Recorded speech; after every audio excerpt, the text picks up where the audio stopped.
Dan Hardy bilang ia sangat menyukai JDM, tapi secara realistis Islam Makhachev layak diunggulkan. Yaps, itu dikatakan langsung oleh mantan komentator UFC yang terkenal dengan teriakan "Stop the Fight"-nya ketika diwawancarai oleh Helen Yi.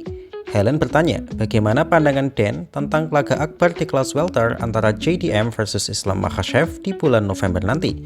Dan menjawab bahwa ia sejauh ini selalu menyukai JDM dan mendukungnya. Hal itu dikarenakan kemampuan boxing JDM memang sangat mengesankan. Namun dalam hal ini, ia harus realistis bahwa JDM akan menghadapi tantangan hebat yang ada pada diri Makhachev.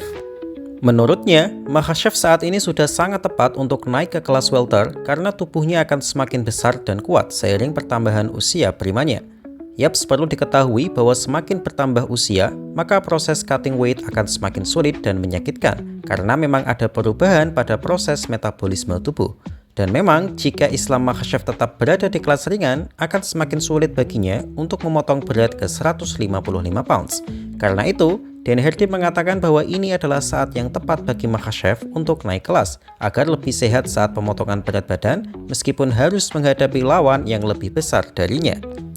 Dan juga mengatakan bahwa skill all-rounder Makhachev akan sangat menyulitkan siapapun lawannya, karena Makhachev bisa dengan bebas mendikte jalannya pertandingan. Menurutnya, Makhachev memiliki keunggulan atas JDM berupa tendangan, takedown, wrestling, dan kemampuan submisinya, sehingga ia memprediksi Makhachev akan menang lewat submisi atas JDM.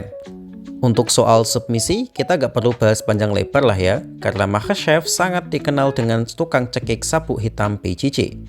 Apalagi dark strokes-nya sangat unik, tentu menjadi ancaman nyata bagi siapapun. Namun yang unik dari prediksi Dan Hardy adalah ia meng-highlight kemampuan tendangan Makhachev yang jarang dibahas orang.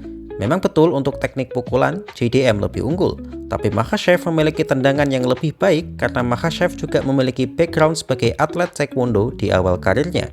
Lalu apakah kalian setuju dengan pernyataan Dan Hardy? Bagaimana menurut kalian?